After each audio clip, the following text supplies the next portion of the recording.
Good morning, everybody, and welcome to Homestaging Talk Show Live. I'm Jenny Norris, your host, and Homestaging Talk Show Live is a conversation within the homestaging community, and anybody who's interested in getting into homestaging or learning more, hopefully you can tune in and watch some of our past episodes as well. Homestaging Talk Show Live is sponsored by the International Association of Homestaging Professionals, which I'm the chairwoman of, and we are on the grow. We have over 4,000 members worldwide. And so we're very excited that we continue to welcome people from all over into the association. Today we have a great guest who's joining us. Shay Kent will be sharing about marketing and continuing that conversation that we started 2 weeks ago with Teresa Thomas and the importance of having a great marketing strategy and understanding that it's not enough to name your company and get a logo or a business card. You actually have to get out there and build your business. So before we get into that, I do have some announcements. So again, our theme has been lately overcoming fear. And when I teach classes, FEAR, some of you have heard this definition, false evidence appearing real. And that's true once you can identify what it is that you're afraid of, the logical set in versus the irrational part of our brains, if you have that part of it. Sometimes you never overcome it, like me with spiders. I really don't like spiders. It's not a rational fear because I know they're like really tiny, but I just don't like them. So, but in today's world that we're dealing with, fear can also mean forget everything and run and retreat because we're just concerned about things. We don't know where to turn, or it can mean face everything and rise, which is what I'm encouraging people to do. And what I'm encouraging myself to do is to face everything and rise to the challenge and not necessarily ignore the concerns or the emotions that we have, but not to let fear hold us back or control us in our lives. And so that theme will continue until we don't need it anymore. And so fear is not going to control us. All right. So we have right now, this is very exciting. So the best of homestaging. So we have another, let's see, what is today? Today is the 8th. So another 9 days to nominate your colleagues or yourself for the best of homestaging. Hey, Keely. So the nominations, you can go to bestofhomestaging.com. This is for industry recognition. Okay, these are not awards like for best vacant or, top occupied or what have you. That comes later. And this is for best of in the industry. So you can nominate somebody for their staging excellence, for their industry leadership, or for being a wonderful, taking care of their clients and so forth, client care excellence. And so go there and nominate your colleagues so that we can recognize those who are deserving in the industry, because that is the goal. It is not association specific. You don't have to belong to an association to nominate or be nominated. And it's just recognition for those who are deserving in the entire industry. So let's get the word out and get those nominations coming in. And, try not to procrastinate your best. Don't wait until the 16th to nominate, because some of this you do have to send in information, like pictures of their work or at least links to their work and so forth. So make sure that you take a look at what the requirements are when you are nominating somebody. So this is our 3rd year of doing that. And we're very excited to be able to release all those results coming up in July. Of course, our staging statistics, that survey came out. I hope you guys are all using it. Homestagingstats.com is the website. And so that, of course, is a 34-page report. Plus, there's also other graphics that we parceled out and infographics that were created. And that's for everybody to use. So this was not an IHOS-specific survey, although we're the ones that put it together. People from all over the industry contributed their numbers. And then we were able to put this together to represent the industry. So please use it. Information gives us not power in a negative way, but just empowers us, I should say, to be able to educate our clients better because they don't know what they're not told. And so when we have something that shows the evidence that and the proof that staging works, use it, because you will have those clients that are disbelievers or don't understand the true benefits to them. And there's even stats in there and infographics that are specific for real estate agents about why they would want to have staging included in their business process. So make sure to use that. Again, homestagingstats.com. Let's see here, going this way. Let's talk about our conference. Okay, so our virtual conference, the dates aren't on here, but I will share them with you. It's going to be September 29th 30th and October 1st. So I'm finalizing the schedule and speakers and so forth. That's going to be a Tuesday, Wednesday, Thursday. So whereas our live conference was going to be over the weekend, which was great, so people could, get out of town, come to the conference, not lose days during the week, et cetera. That was a Friday, Saturday, Sunday. Doing a virtual conference over the weekend, isn't going to be that great because, it's the weekend. So we want to make sure people are actually watching and attending. So we're going to do it Tuesday, Wednesday, Thursday, the 29th, 30th, and 31st. Have a great lineup of speakers that we're setting up. And so the 29th and 30th will be education, specific, business building, mindset, marketing, growth, breakout sessions for different levels, whether it's beginner, intermediate, and advanced stagers. We have 4 different levels we'll be targeting with the breakouts. The third day will be our designation. We're the only association that actually issues credentials at our conferences, and this year will be no different. So you'll be earning the IHOSP CDE, Cultural Diversity Expert, and that's very timely. And we didn't know all this stuff was going to happen with COVID, and then all the George Floyd, everything like that. So it's very timely to understand how to work with different cultures, with diversity, but also inclusivity. And so that designation will be given out on the Thursday session. We'll have a keynote speaker. We have 3 keynote speakers that we've invested in for our conference. We're the only ones that have 3 for the price of 1, as far as your conference ticket. So the first day, Chris Widener will be sharing, and he is an expert author, motivational speaker, very well known throughout the world. Actually, he was voted one of the top motivational speakers and educators in the world. And so he'll be sharing on day 1 about mindset and leadership. And then day 2 will be marketing.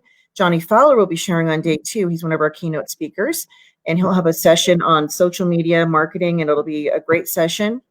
And then the third day with the designation, our keynote will be Ravi Hutising, and so he will be sharing. He calls himself a cultural catalyst, so I love that title, and he will be sharing as part of our designation.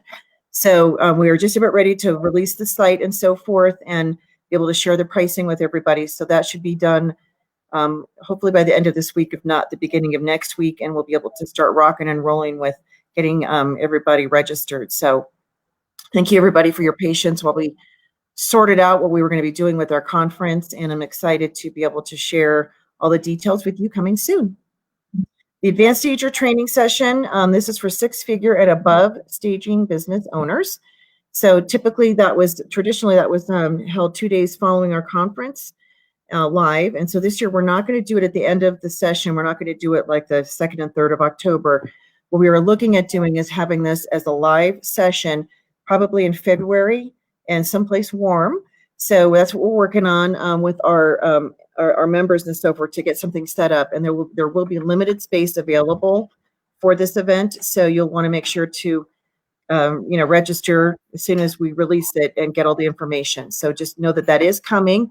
If for any reason we can't do it live, we will do a virtual advanced training session for advanced stagers who have 6-figure and above businesses. And if those of you that aren't familiar with what this is, it is sort of a collaboration of different industry leaders and educators who are sharing on various topics to help you grow your businesses even more. And then there's a lot of collaboration amongst each other as well. So really a live session works the best for something like this because there's a lot of good conversation that happens, but we're not, I don't want to risk anybody's health and safety. So we'll keep our eye on that as the months progress, and we'll be able to share that with you as soon as we are able to.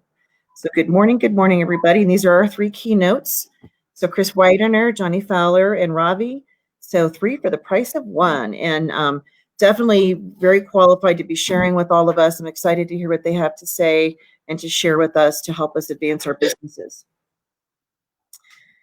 And today is Wednesday, so hashtag Stager Wednesday, raise the standard, use those hashtags when you're posting, and continue the trend. That'd be great. And I think that is everything that we have for announcements. All I got for you. So if you have any questions, you can go ahead and write them in, type them in for us. And I'm going to go ahead and share a little bit about our speaker, guest on the show. So I'll bring Shay in. So it counts down for you, Shay. So hello, good morning. Hi, good morning. I like your backdrop better than mine. Thank you. It's my home office here, and we cannot go anywhere.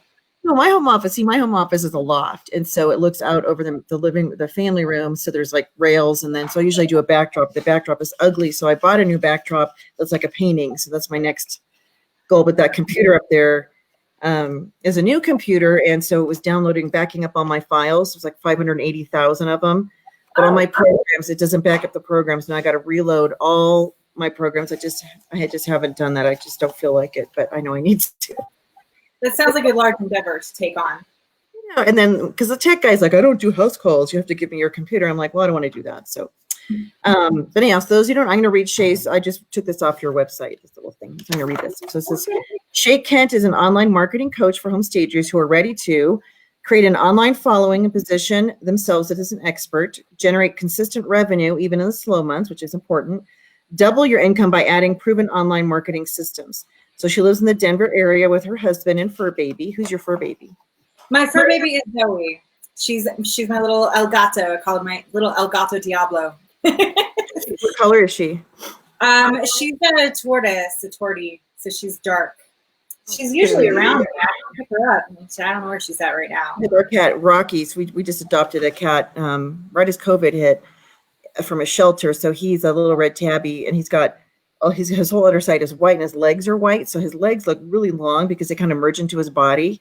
And he's really cute. He's got a little mustache. So I love the kitties. After working many years in the film and TV industry, she shifted gears into house flipping and home staging. She was frustrated by the lack of marketing information and training specifically in the home staging industry, which ignited her pivot into teaching others how to do effective marketing. She loves talking about marketing, real estate, and brainstorming different ways to help her clients make more money. She's thrilled to be serving her clients through her online courses, boot camps, coaching, and Facebook community. She has a free book that you can talk about that too. And then, so basically I call you like a marketing guru. So I love marketing too. I think anybody who's successful in any business, you have to be a really good marketer. So what was your background? So you said you were film and TV. So talk a little bit about that. Yeah. So I started in, quite honestly, I was waiting tables for a really long time and just completely lost. Didn't know what I wanted to do with my life. I knew I loved film. I loved the visual storytelling thing. I didn't think I could make a job out of it until they decided that they were going to offer me a management position. And I was like, wow, if I take this is as good as it's ever going to be. Like, this is it for me. So I quit my job, enrolled in film school. I took 22 credit hours every semester, graduated with honors, got my first gig on The Walking Dead, like straight out of school, season 2. That opened the door to a bunch of different Tyler Perry shows, American Idol. I've worked on ABC, NBC, Food Network, like pretty much everything, MTV, all the gambit. A lot of reality TV shows, a lot of scripted stuff. Got married and was not having any time with my husband. So I was like, well, this is stupid. What am I going to do now? Okay, let's try flipping houses. I heard you can actually make some money doing that. We moved back to Colorado, flipped 7 houses in 2 years. We're a little concerned with the market turning. And by that point, I built up a pretty large inventory of furniture. I was like, well, this is the most fun part, is the actual staging of the home. Like swinging a hammer is really not that amazing. So I was like, I'll just start staging for other people. So I started doing that. And I was like, I don't want to do a course on like how to open a staging company, because my company had already been open for a couple of years. And I was like, I just want to know how to get clients.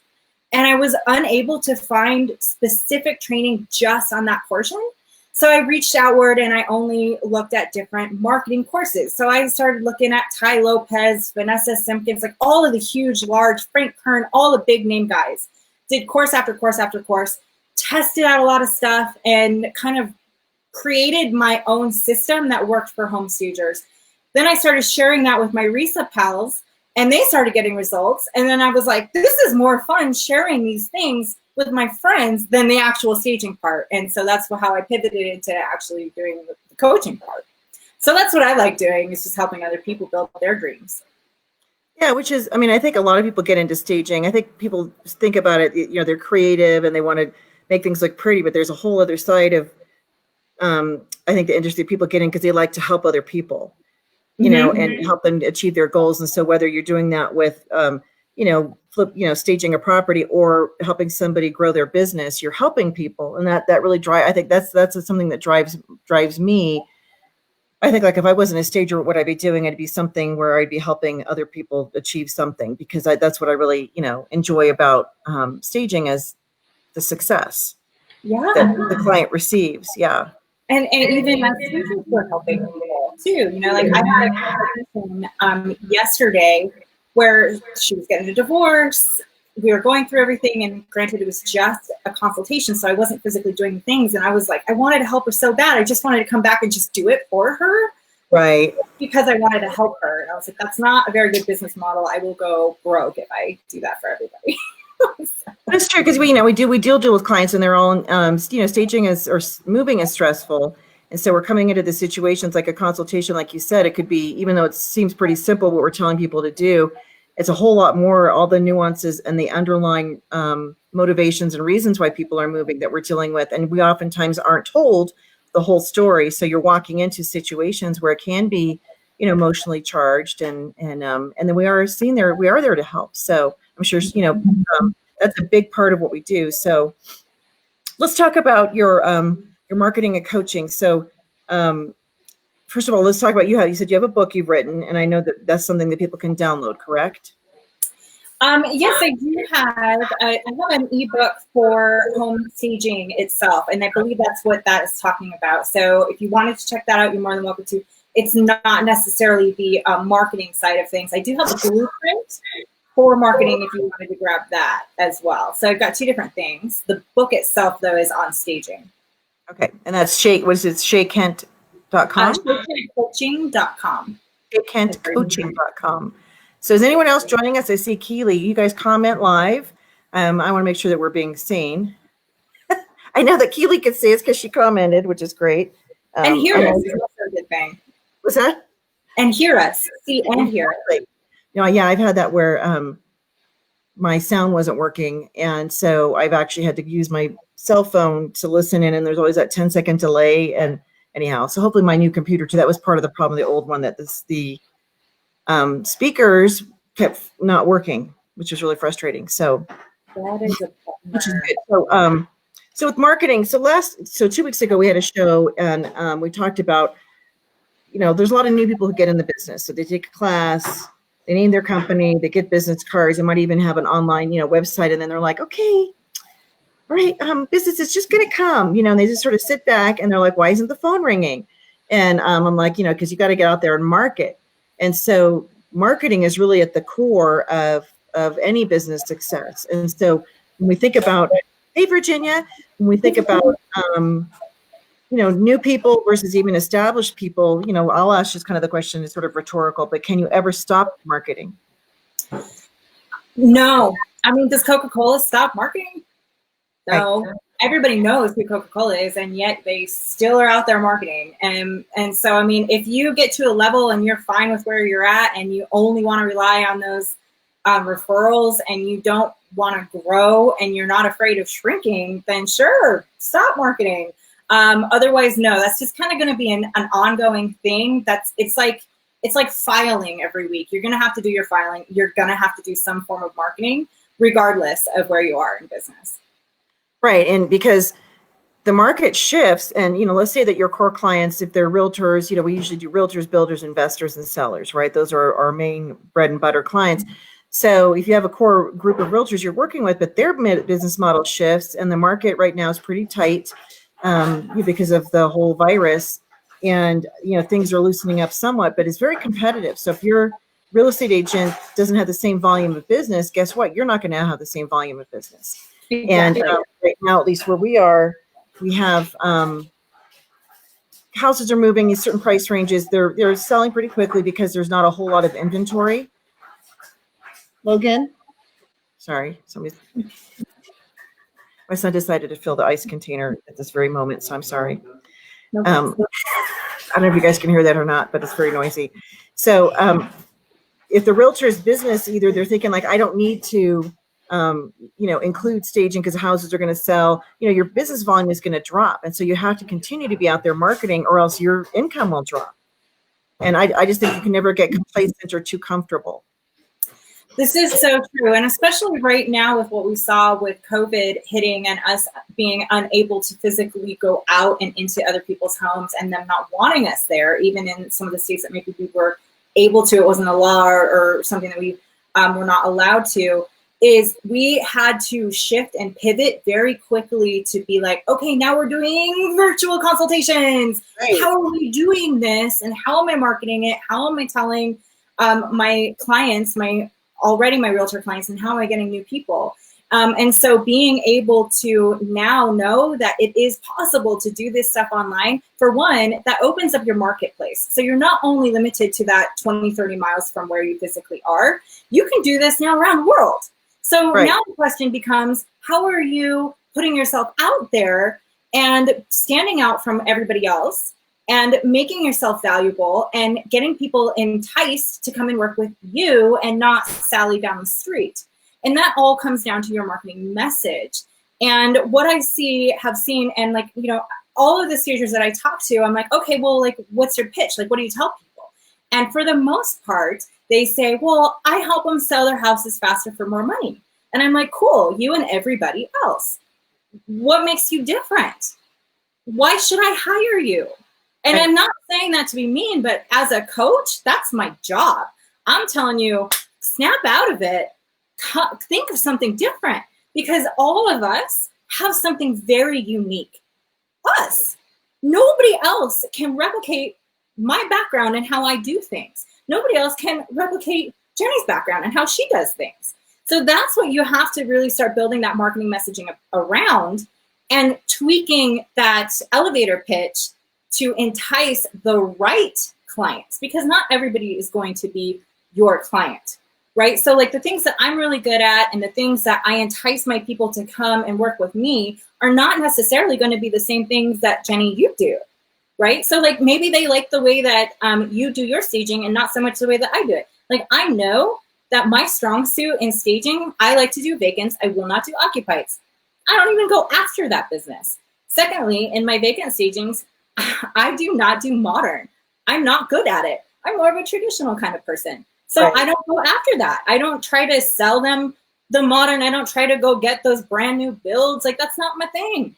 And I know that. And so that's reflected in my marketing as well. So it's looking at what is unique to you in your past and building that out into your message and really taking a deeper dive into how you help people achieve that, selling the home faster for more money. What's the next level? Like, what's the next thing? How do you do that though? And then start talking about that thing in your elevator pitch. Yeah, because they talk about like your unique marketing differentiator, what makes you different, because we all have the same goals as far as why we do what we do, help the house sell faster for more money. But what is different about your company, your process, your team, or what have you? And Fred Burns, who's also from Colorado, I don't know if you know him, he was from the interior design side of things, and then he got into business coaching, and he retired this last year. We had him come to our conference in 2018. And so one of the things he talked about was what is your only? What can you say? I'm the only. What are you the only? I'm the only what? And so, and that becomes a unique factor for you. Yep. And so being able to use that, craft that in your message. And so that was really a really simple, a way to kind of communicate that thought to the audience and to kind of get us all thinking like, what am I the only in the industry? What makes me different? Great. Yeah. Yes. Yeah. And I did that too myself. I said, I'm the only stager in Denver who has a background in film and television, who understands the importance of creating it, making it look good on film in your photos, and also making that emotional connection when you come into the home. That was my pitch. I used my personal background. Nobody else, to my knowledge, it has worked in television and film here in Denver as a stager. Right. And so I said, here's this. And I coupled it with this other thing. And there you go. That's unique to me. Right. And it's not that other people, aren't creating that look, but the way that you're able to craft the message around that statement is very factual. The only other person I know that has that background, she's not in Denver, but Tori Toth from back east. And I think she's actually moved to Arizona. Yeah. So she has the same background. And that's really smart. So those of you that are Michelle, watching, think about like, what is your only, it could be your credentials. It could be like, I know that we're the only team of accredited staging professionals in the Denver area. We're the only ones that have 10 different designations. You know, I'm the only master stager in Colorado, you know, blah, blah, blah. So there's different things you can craft around your message and your marketing that does make you unique. And so, and it could even be, you know, it's just something from like she pulled from her own background. You know, all my background, psychobiology was my major in college, and so you can't be a psychobiologist. I was pre-med way back then, and so let's say that your background is something like that. You can say that my background in psychology, if this is you know, helps me understand, you know, equips me better to understand your clients and the things they're dealing with, and to be able to deal with them and their whole situation from a better professional standpoint than somebody who doesn't have that background. Something like that. So people need to pull. What I think happens a lot of times is people think like their life stops, whether they were a teacher, a nurse, a stay-at-home mom. I mean, I've had attorneys, I've had doctors in my classes, I've had a lot of corporate people who they have done their time and then they want to do something fun and creative. And they think that this wall comes down and nothing that they did prior matters in their business moving forward. And everything matters because that can be part of your messaging. And it's also what you've learned in your life, and other businesses will definitely apply to how you'll be successful in staging. And so I think that people think like, well, none of that really applies. Why would somebody who's a school teacher, for example, how would that apply to staging? Well, one of them is a lot of your clients will act like children, so that'll be helpful to you. Yep. But also because you're an educator, and a lot of what we do with staging is educating our audience, our clients, their clients, whoever we're working for. It's constant education process. So that's a huge part of what we do. It's a huge part of what we do. And also when you're crafting these messages, is you kind of have to you have to build the bridge for them, right? So you say like, I do this thing, and they're like, okay, you have to build the bridge as to why that matters for them to get to what they want. So you're like, this is my thing that I'm telling you. This is what you want. Tell them what the bridge is. Fill the gap for them, because what seems very obvious to us, they might not get it at all. In fact, most of the time they're not going to understand.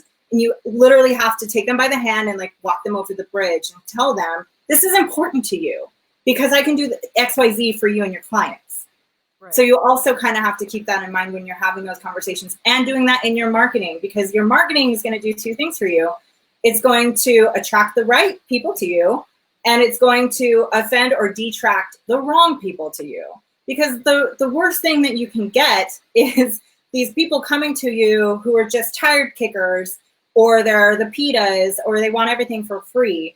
And for some reason, whatever you've been putting out there has sparked their attention, and now they're thinking that they're going to get some free advice from you, or you're going to come in and do, you know, a full vacant staging for $400 or whatever. And then you're like, oh my gosh, what is going on? So when you're putting the right type of marketing message out there, you're going to start attracting the right type of people who are going to go, okay, you offer something super valuable that I am willing to pay for. I don't care what it costs. Just help me fix my problem, because we're problem fixers, really. Provide a solution. Yeah. And let's talk about the whole pricing thing. I think a lot of stagers, you know, price can be a factor. There's a lot of people who do the price shopping. And so I think that's probably one of the biggest challenges I see just within the industry in general. People aren't being taught how to price. So whether they're taking a class that doesn't teach them specifically for their market what they should be charging based on what the market will bear, or they just weren't taught anything at all. So they come in and they guess. And so let's say that I was working and I was making $20 an hour in a job. And then I'm like, okay, I'm going to be a stager. So I'm going to give myself, I'm going to charge $40 an hour. I'm going to double my income, not realizing that actually the going rate could be $100 to $125 an hour, depending on where you live. And so to me, that's one of the most unfortunate parts of our industry, that stagers just don't know their worth, because we're not paid like retail or corporate JOB. We're paid according to the market, which is the real estate industry, and tied to the sale of a home. So depending on the price points of the houses and what the market will bear, that's how we price our services. And so there's this constant battle of people that I call lowballers coming in, and some of them do it deliberately. Some of them, they just don't know better. And when agents come and they go, well, how much will you charge? Like I just had somebody text me, she's got 2 condos and she tells me the square footage, and they're small, but it's like, I need to see the layout. I got to see with logistics. Is there an elevator to use? I mean, there's all these different factors to come in. I can't just pull a number out of the air. And to me, somebody who's just shopping on price, you're going to get what you pay for, Mhm. and so they'll pit one against the other, and we can't, we don't want to price fix, but I think stagers need to do a better job of understanding their value and what you're bringing to the table. And our service is the only one that can be quantified as far as the benefit. So we can actually quantify the benefit to the seller. Like when you stage your house, you can expect to get X% more than when you don't stage your house and sit on the market and possibly have a price reduction or a lower starting price. You can actually quantify the staged property's list price versus the unstaged or the non-staged price. So I would like to see stagers, get more education on pricing. You don't want to start out thinking, oh, well, I'll do it for less so I get established. It's super hard to raise your prices, right? Oh yeah, it's always very hard to go up if you're coming from a low ball price. And I think it's also a lot to do with mindset as well, because when you're starting new, you don't have a lot of confidence because you're brand new. And you're like, well, I'm not really worth what somebody who's been doing it for 20 years is worth. So how can I justify having the higher end pricing? Not realizing that what that is doing is lowering the standard for all of us. Right. And so it really becomes that mindset work of I'm getting paid for the value that I'm bringing to the table. It's not the hours I'm putting in or the furniture or any of that stuff. It's the value that I'm bringing of solving this person's problem. And that's it. And when you start thinking about it like that, wow, those prices go up because Right. what's the value I'm bringing? Well, this person's going to make 20, 30, 40, 50 $1,000 more on their home sale. This person's going to move out of pain. Like maybe their parent died and owning this home is just so emotionally traumatizing for them that I'm taking them out of emotional pain. I'm fixing that problem. This is valuable. And that is what we get paid for. It's not, oh, well, I was in the warehouse picking out furniture for 2 hours, so that's going to be, $80. Like, no, Right. That's silly. That kind of thinking is the I'm a W-2 worker thinking. We're business owners now. We're value adders, like that. It's a mindset shift. It is. And so you have to think about those of you that are watching, what is the added value that you bring? Let's talk about consultations, because to me, they're easy from the standpoint of what we're doing. We're going and we're sharing with clients what they need to do to get their houses prepared. And sometimes that includes a documented summary of some sort. And so I sometimes think, like, I still can't believe I get paid to tell people like to make their beds, close their toilet, etc. But you start thinking it goes way beyond that. And I did a whole blog series on what are you paying me for? And so, it's not just the time in the house or the time with the client, it's the expertise. Consultations and even like occupied home staging, they're really challenging because you're dealing with people versus a vacant. You get to come in, you create the look, nobody's really around, you do your thing. Nobody's saying, watch out for my dog, or I need to keep my chair here because this is where I watch TV. You're not dealing with that aspect of it. And with consultations, they are, the process is simple as far as what we do, but to me, it's more complicated because you're interfacing with the people. And depending on their situation, are they open to the staging? Are they resistant? Are they going through a divorce, distress? Are they selling because they want to or because they have to? Do they have issues? Do they have kids? And so all these things we're sizing up within like seconds of coming in the door. Plus, you have the added thing of half the time they haven't met you yet, so they're sizing you up whether they want to listen to you or not. And then being able to deliver your messages as far as what they have to do in their home in a way that makes them want to do it. So all of this happens within like seconds. And so we have to become really, really good at reading people, reading situations, and being able to communicate in effective ways. And that takes expertise and training. And so it's not just you go in and you boss people around and tell them to clean up their crap. It's a lot more than that. And we also reflect the agent. So they're counting on us to be able to handle the client. So that all goes back to value and being able to take some of what I just said and craft that into a message and saying, this is what I'm doing on your behalf. And this is why I'm paid what I'm paid and what I'm worth. So, I think that's probably one of the biggest challenges with the marketing messaging. Anybody who leads with price, you're shooting yourself in the foot from the very beginning. Yeah.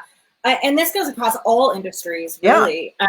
If you're going on price, then you are not going to be in business very long, like, period. You have to go on value. And there's, speaking to that, so say you get through the sales pitch and you're talking to these people and it comes to the price point and people are like, well, how much are you charging? So you've just had this conversation with them. You've listened. You have to actively listen to what their pain points are. Okay. So like we talk about, I talk about this a lot with all my clients, is people really pull their wallet out for a handful of things, right? Like moving away from pain, I talked about earlier, saving money, making money, being popular, right? So like your realtor people are going to have different motivations than your actual sellers. They're going to have different motivations. And so it might be the same property and you're having two completely different sales conversations. So your realtor person, they want to make their commission check. They want to move the home. They want to do it fast. Okay. Want to make money? Cool. I'll talk to you about making money. Maybe I'll throw out some stats. We'll talk about how much more money you can make. Boom. My other example that I already talked about was maybe this was an inherited house. The mother died. Maybe this person is just like in so much emotional pain. They just want to get it sold quickly. It would not make sense that you would talk to that person about how much money they're going to make on their dead mother's house, would it? Right. You would want to talk to that person about how quickly you're going to be able to move out of this emotional pain. Don't worry about anything. I will take care of all of it. Like, this is really going to be easy for you. I understand. And that would be how you talk to that person. So when you're having these conversations, the motivation is really what you're listening for to how you respond to this messaging. So when you're doing, just your online marketing message, you really need to pick a couple of themes that you're going to stick with. So I would say pick 2 to 3 themes that you're going to go with. Stick with those things. When you're actually having your conversations with people, you have to be listening to what they're saying, and that's how you respond. Because some people are not going to respond well to just being thrown a lot of statistics. Numbers are hard. People don't understand numbers half the time.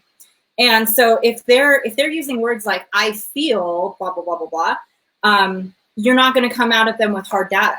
But if they're saying things, that are numbers driven and data driven, then you wouldn't start using words like, well, I feel like, you have to parrot sort of what they're saying and mirror what they're talking about in order to be on the same communication level. Because I feel like that is where pretty much all misunderstandings happen, is in the communication. So you have to make sure you're on the same wavelength. And that's going to be in your sales call. And also in your marketing messaging. Remember, I was saying, if you put out the same good marketing, you're going to attract the right people. So when you are clear in your messaging, it's going to go out and you're going to attract the same like-minded people who are going to get your messaging and be attracted to that. And that's really all it comes down to it. Yeah. And then, and so in talking about marketing, I think even like with presentations, I hear people will say, well, I could do a presentation and what do I say? And I've even heard, agents will say, well, this person came in and they talked all about their company. And so one of the mistakes that we can make is to talk all about ourselves and our business and our stuff and how fabulous we are and how great the house is going to look. And we completely miss the mark as far as the person listening to us. They don't care about that really. What they want to know is, how's it going to benefit me?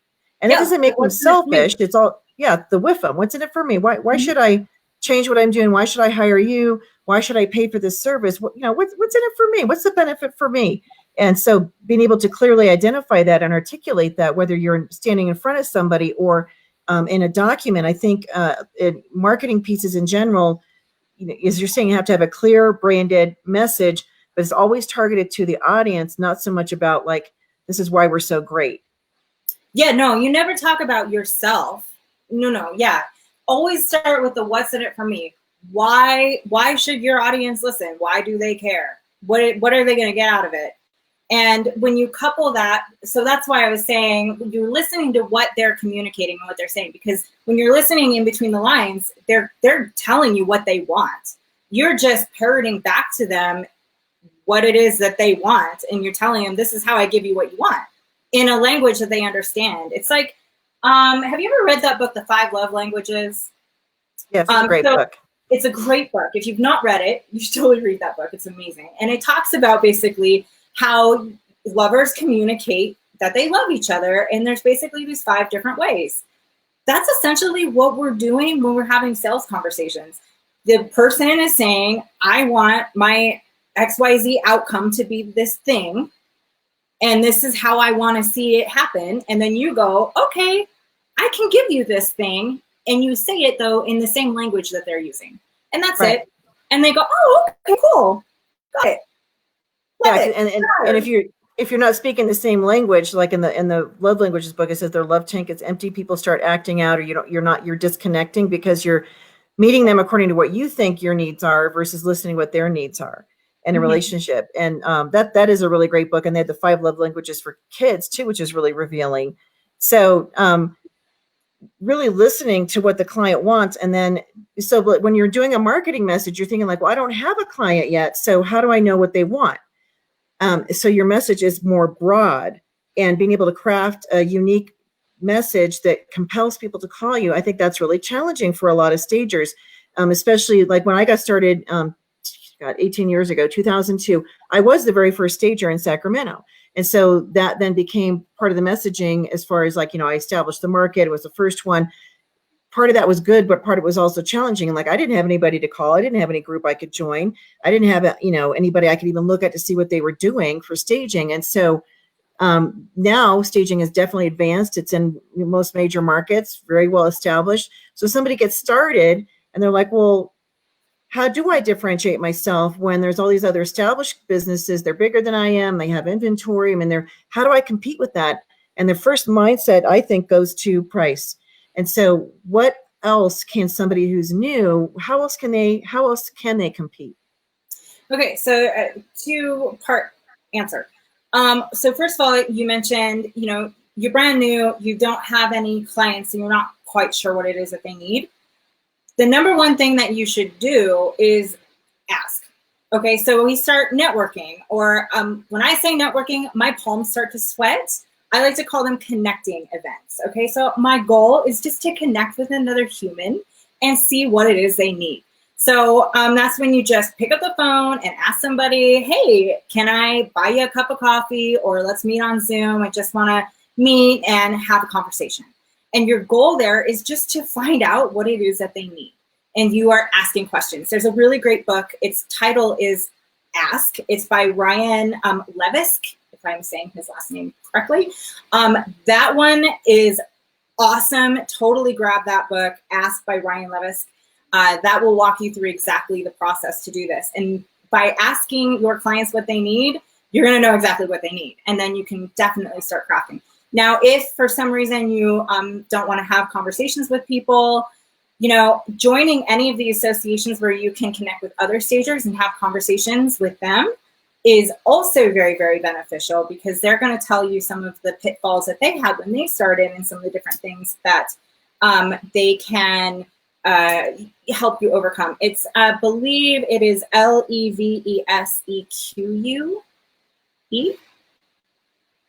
Yeah, that's probably that's his last name. Yes. So other than that, it's really going to be marketing in and of itself, especially when you first get going, is trying something out, getting feedback, tweaking it, and going again. So it's really kind of the circular motion that happens. And so you're going to start with where you are. Who are you? Who do you want to work with? Who do you not want to work with? What do you bring to the table, and what is the value that you bring? Okay, cool. Now that I know and I'm very clear on this, now I can actually communicate that to other people. What is my elevator pitch, right? So, and that's pretty basic. So that can be as simple as saying, I help blank your ideal client. So I help real estate agents achieve blank by home staging, vacant staging, consultations, whatever your specialty is. What do you want to be known for? Boom. Okay, cool. Now that I have that, like, how am I different? How am I doing this differently than other people? And then it's really just putting yourself out there. And that goes to the fear that you were talking about earlier, which I love that you're doing this whole thing on, because fear and marketing go hand in hand, especially when you're putting yourself out there for all of these people to see, and you're not playing a character or a part. Like, it's you being you and your company, and you're being vulnerable, and you got to show up. You have to, for consistency, for one, is key in marketing, and being vulnerable, being authentic. Because people right now, people want to see the actual person behind the company. They want to know who you are. They want to know, like, maybe not what you're eating every night for dinner, but they want to know, like, you know, what are you into? And so showing up and being vulnerable is very fear-esque, because you can't hide. And when you're putting yourself out there on social media, people are going to start taking jabs at you. I actually just shared this story the other day with my following. Is the very first time I put out a video on home staging, I was like pretty brand spanking new. I was on my last flip. I ran out of money for it. I had $400 left in the budget. I had to stage this thing, and all of my furniture was out. So I had to stage a whole house with $400. Woo, that's fun. I decided, you know what, I'm going to do a video on this. So I put this video together, I put it out on YouTube, and I got a hater who was just so mean. And I was like, why are you being so mean to me? You know, and he was like, I'm a real stager. We would never do that. And you're stupid. And I was just, oh my gosh. And I felt, like I felt so bad. And like, why would I ever make another video? And oh my God, I don't know what I'm doing. Clearly I suck. You know what? To hell with that. What I realized was like, hey, I got a hater. I'm putting stuff out there. Like, he's not making videos. I'm making videos. I'm being vulnerable. I'm stepping into my fear, and I'm doing it anyway. And yeah, I mean, that staging was not the best. I was new, right? We all look back at our new stuff, and we're like, oh God, what was I thinking? Wow. I know, yeah. Some of my first ones, I'm like, well, but the thing is, the house is all about the results. The house sold, and so you got the results. And so, you know, when you get haters, you know, people putting yourself out there and so forth, people will comment, they hide behind the screen. And there are some bullies out there that, you know, troll other people. And I feel like, you know, it's like, be kind, get a life, move on. But it's also, you don't always know the situation. So somebody who has a $10,000 budget versus someone who has a $1,500 budget, and they're both staging a property, and the results are the property sales. To me, those are both successes. It's not about the things as much as it is the results. And we do have, you know, definitely a standard and so forth. But I agree that, you know, there's that book, Feel the Fear and Do It Anyway, which is a really great book. And I don't know who the author is. I don't know if it's Chad Helmstead, or that might be his book, or it's someone else. But Feel the Fear and Do It Anyway is a great book. And really what we're doing is we're connecting with people. So we're making a connection for the buyers to love the property. But when we're marketing ourselves, it's relationship driven. So people that are new, it's also, who do you know right now that can lead you to somebody who needs you? And that's one of my sayings. People will lead you to people who need you. And so it doesn't have to be scary, like, oh my God, I got to go network. I got to go to these events. I don't know anybody. And you stand there. And you know, you have to be in the right mindset to do those as well, because people can tell if you're forced. And there's simply times, I'll be honest, where I'm like, you know, I don't feel like going and talking to people. You know, I don't want to go talk to one more person.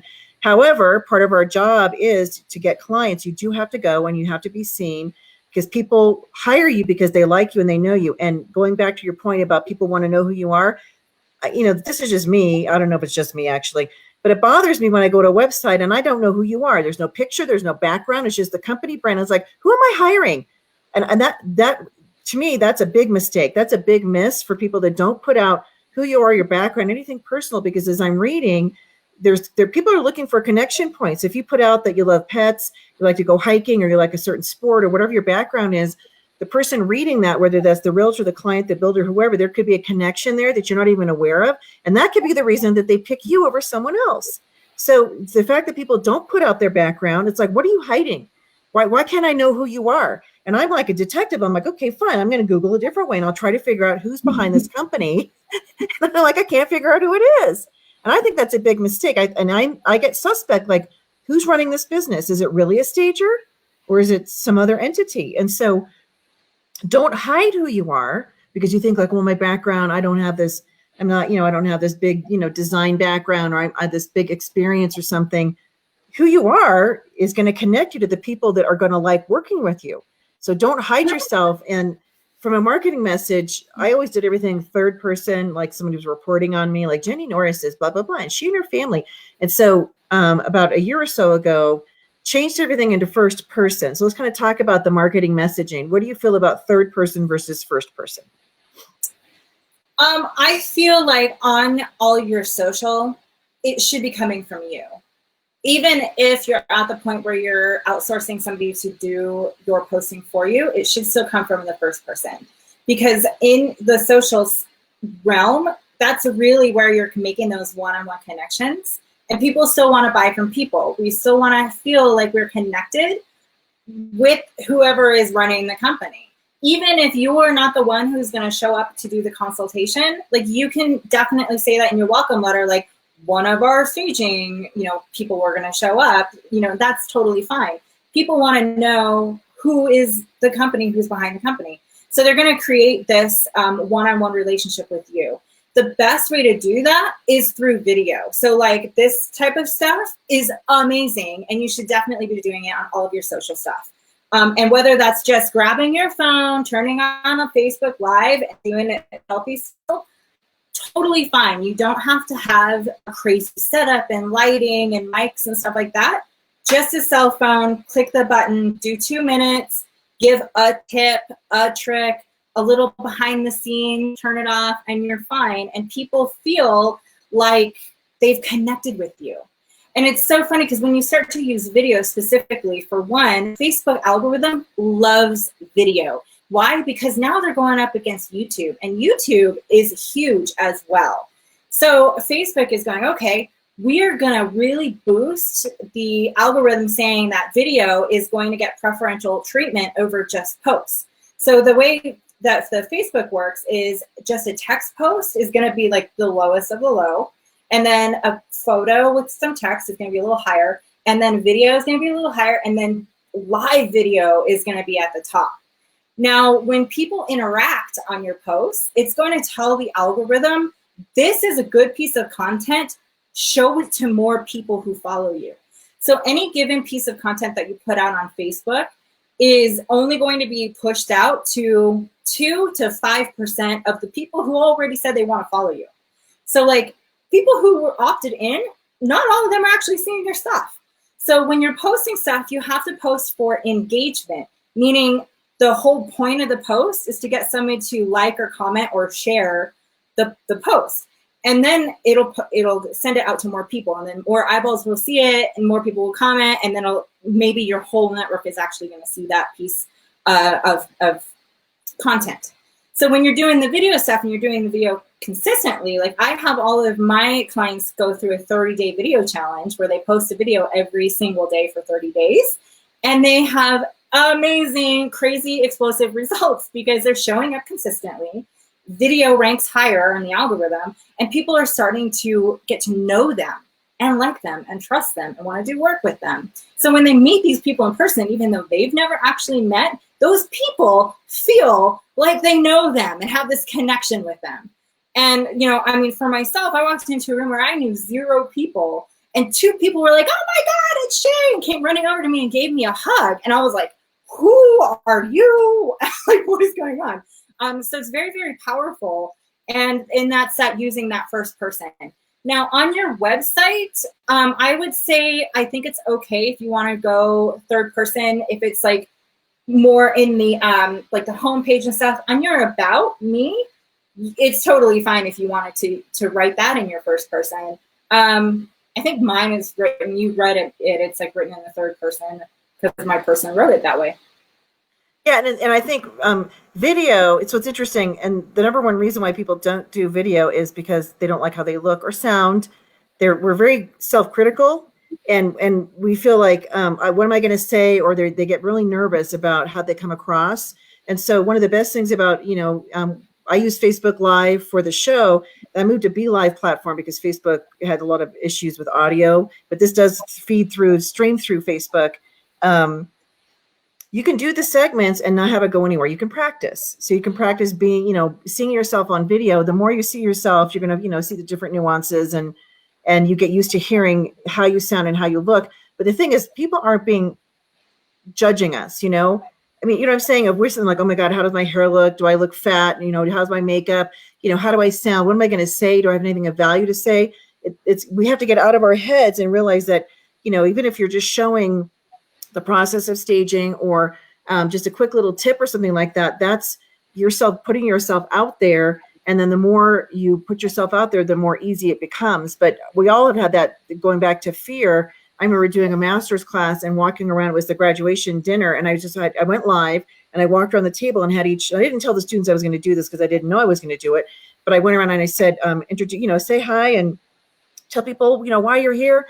And so each person, so I got to the last one and she said, she said what her name was, and then she forgot her company name. She froze, and her company name was her name spelled backwards, but she just completely froze, couldn't say her company name. And I said, "Your life, keep on going."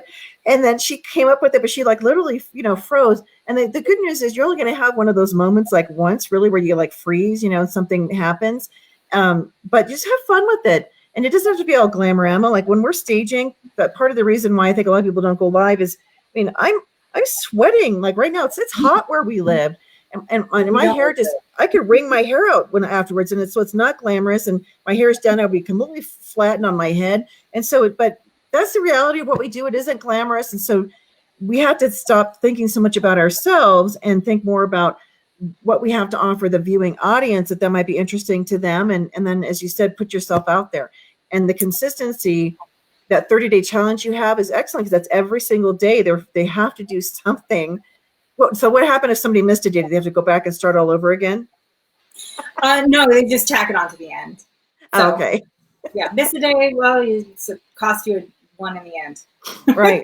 Now you're doing 30. The penalty, like somebody comes and spanks them or something, you didn't do your 1 day.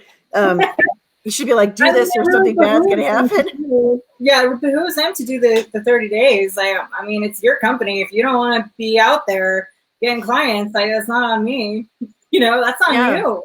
How much do you want this is really what it comes down to. Are you willing to go through the fear to get what you want on the other side? Because all of our hopes and dreams are through the fear. It's on the other side. So do you really want this or not? And it's fine if you don't. It's fine if, if you want to be a hobbyist and you just like decorating and you want to do 1 or 2 every year or 2 or whatever, that's fine. You can do that. It's not a staging company though. Right. So pick what you want, own that, and then go all out, man. Do everything you need to do. You have to go to those networking events. I'm sorry, you're a business owner now. You just got to do it. That's why I really like the online stuff, because you're able to reach crazy more amounts of people than going to those one-off networking events, which are important. However, I like doing it, all of this online. And then if you opt in and say, hey, I'd like to meet you, then I'm like, cool. And then let's go actually have a real conversation instead of those 10-second that you get at networking events. I tell my clients to pick 1 or 2 networking events that you're going to show up to consistently. Because that's really in marketing, no matter how you're doing it, the in-person, the online, asking friends for referrals, it's consistency that gets you there. It's not like I posted once last month and it didn't work. Well, because you posted once last month. Right. You went to a fun marketing event. It didn't work. I'm not surprised. Right, then having a strategy too, because I remember when I was getting started, we moved to an area, we didn't know anybody. I didn't even know the real estate companies. I profiled all of them, but at Keller Williams, for example, was relatively new. And so I thought, is that an insurance company? Because I'd never even heard of them. And so I remember going to events, but I had a target list. So I had a list of realtors that I'm like, I'm going to find this person because I know they're here. So I called it my hit list. And so, made a point of going up and finding these people. And half the time they didn't look anything like their pictures, which also made me laugh, picture 20 years younger than what they really were. And so, but I made a point of saying, I'm going to meet these people. I'm going to introduce myself versus just waiting for people to come up or not having a plan. So when you go to these different events, have a plan of I'm going to, connect with 5 people or 3 people. I'm going to get their card, give them mine, and have a conversation. And, if you need a reinforcement, bring a pal with you, a buddy. So you have their power numbers. I remember a stager sharing about how she would use the group networking. She had a colleague that she would go with her and they had a high sign. So she got trapped in a conversation where she really wanted to get out. She would either raise her hand or she'd have some sort of a signal that the other person would come up and get her out of that conversation. So that was really smart. It's either someone who's a time sucker, who's like not going to be a client or whatever. But, there can be, have fun with it, but you can't avoid meeting people because this is a people business. And, if you have a sphere of influence that you lived in anywhere you live where you live for any length of time, people. And so ask them who they know that it's a builder, an investor, a realtor, somebody who's selling, and then work that warm referral network and, get in front of people and have those conversations, because that's how you develop your business. And you can never stop marketing. And marketing is not easy. People think, oh, it's not easy. It doesn't have to be expensive. And it does have to be consistent, like you said, Shay, because I think a lot of people think like, well, I put that ad out, or I did that video like a month ago. Why don't I have any more calls, Yeah, because always. Something what are you doing every day? And I hear all the time, like, oh, I see you everywhere for a reason. Like, you see me everywhere for a reason. Right. That's not an accident. I work at that. I work very hard at you seeing me everywhere. So, and that's kind of the goal, right? The goal is really to be omnipresent, right? Being seen everywhere. And you do that by, it's really kind of four easy steps here. And I'll be brief. Is, one, you have to become discoverable. So people have to be able to find you. If they don't find you, they're never going to do business with you. Okay. So be discoverable. That means being on your social, have the website, be listed wherever you need to be listed. And two, get their attention. So you have to be doing something that gets their attention, right? Once you have their attention, you have to keep their attention. So that is by giving them value, right? So then they want to continue to watch you and see what you're doing and how are you helping them. You're giving them value by answering that "what's in it for me" question. And then 4 is you're just making offers. And an offer is not necessarily a sale. An offer is just, hey, I do this thing. Do you want to buy it? Offer to work with you. Tell them how they can get a hold of you. Then that's it. And you just have to do it consistently all the time. Well, and I'll say, because you do have a good video online presence on Facebook and so forth. And I'll say the energy level is super important. So I've seen you come on, you're like, hey, everybody. And you're like, you're animated. So, because people don't want to listen to somebody who's just like droning on and you have no expression. I mean, I would be like, next. So you want to be engaging, be yourself. So you don't want to be like fake, but I can tell you're without knowing you super well, but you're like an expressive driver personality. And so that comes naturally to you to be animated. And so those of you that maybe that's not your true temperament, you may have to step it up a notch, because you might think like, I'm being super animated, but you're really not. So again, testing yourself, videotape yourself and see how your energy level is. And if you're like, well, what am I going to even talk about? I don't even have a house stage. Take yourself out into your neighborhood or go find some cool houses and just be like standing in front of the house and talk about why that's a cool house, or the different areas of town that you're in. Or, you could even go like to Home Goods or one of these other stores now that they're open, and you could talk about trends as far as colors and things that are coming out. I mean, there's no end to what you can do. I did a whole thing on ugly houses. Go find the ugliest house in your area and then film. And there's some ugly houses out there. So you can have some fun with whatever you're putting out there. It doesn't have to be necessarily about your business. It's more about you, and why would somebody want to work with you and engage with you, and just have fun with it. So that's a great idea. People will eat up that ugly house stuff. Like, give me more. I know, yeah, because there are some doozies out there, and but just have fun with it. And so I think, and you're right, the video, I remember years ago sitting on a plane with a guy from Hobbs Herder they do real estate marketing. So they're HOBBSHERDER. So they do whole brand packaging for real estate agents.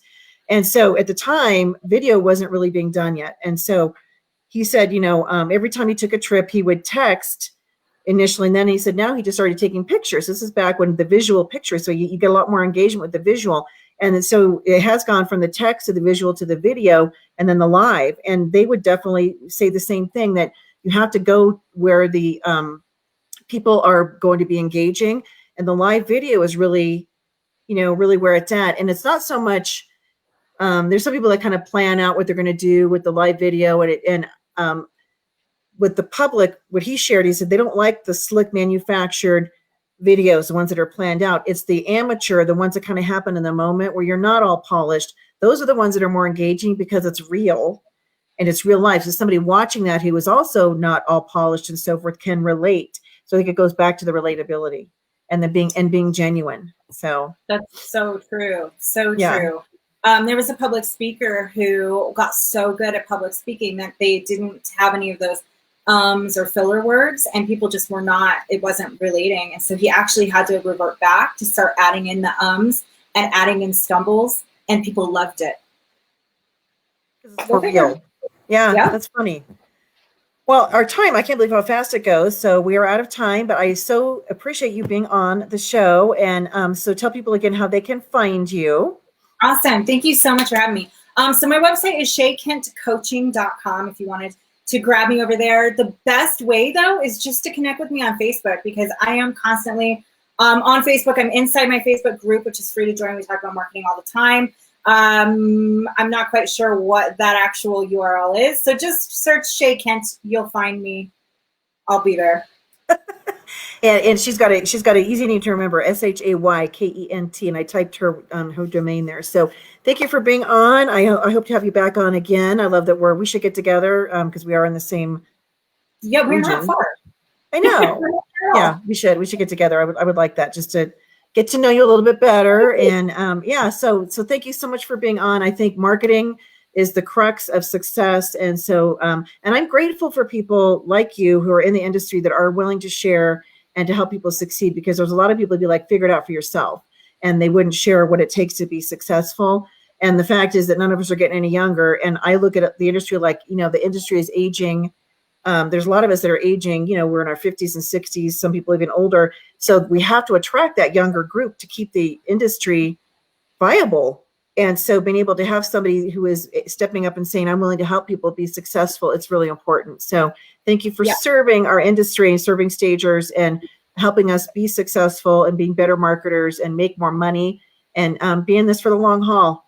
So thank you so much. Thank you. And thank you, everybody, for tuning in. We'll be back next week with another segment, probably continue our conversation on marketing, because it is so critical for success. And then until then, you guys have a great rest of your week. We'll see you next week. Thanks, everybody. Bye.